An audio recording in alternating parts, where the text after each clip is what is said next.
Hello, welcome Good Vibers. Today in this video, we're going to talk about some of the methods I used to work two color stripes in the middle of my shawl design deep.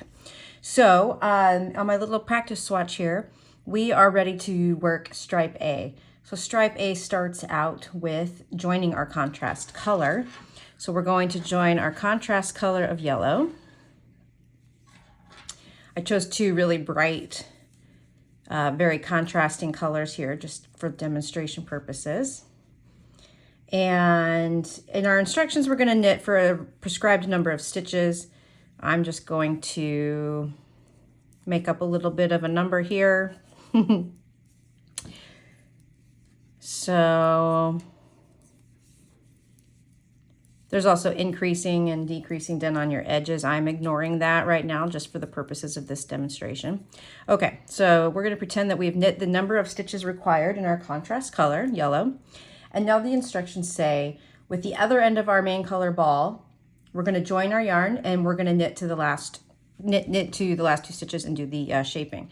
So we're joining the other end of our pink, which is our main color.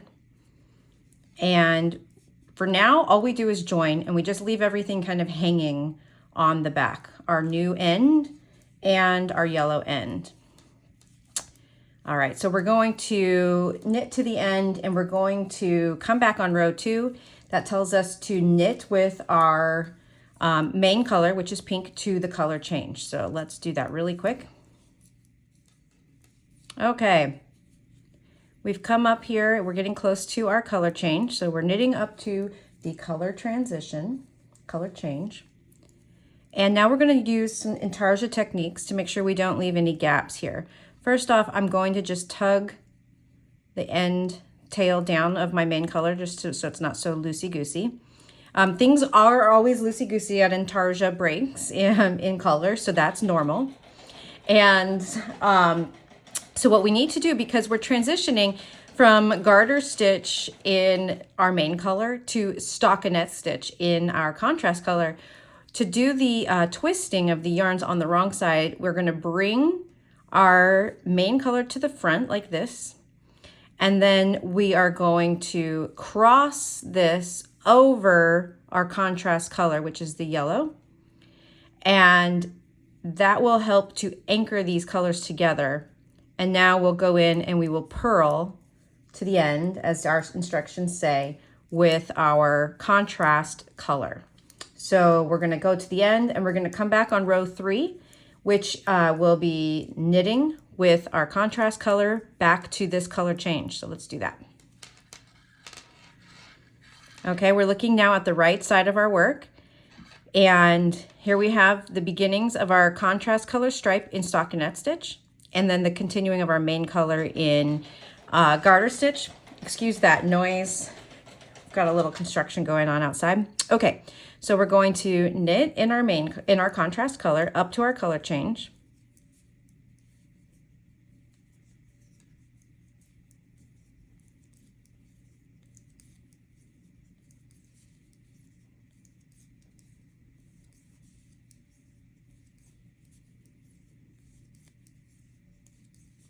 All right, here we are, one more stitch. And now we need to crisscross these in the back and see how loose it is. That's fine. We're going to tighten that up right now. So what I like to do is I like to go ahead and put my needle into the first stitch of the main color.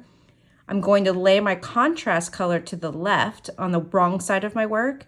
And from underneath it, I'm going to reach up and pick up my main color again. See how my contrast color is now being dragged over the top?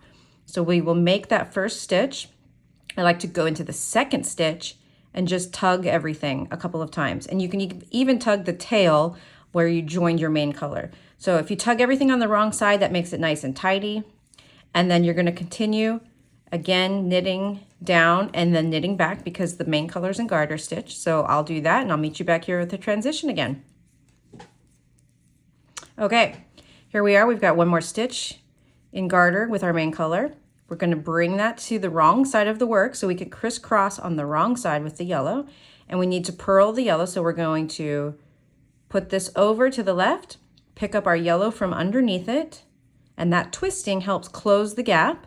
Once again, I'm going to go ahead and make this first purl stitch, and then I like to go into the second stitch and pause, and we're going to tug and tighten everything that we were just doing, and then continue. So as we purl to the end of this row, row 4 in your stripe A,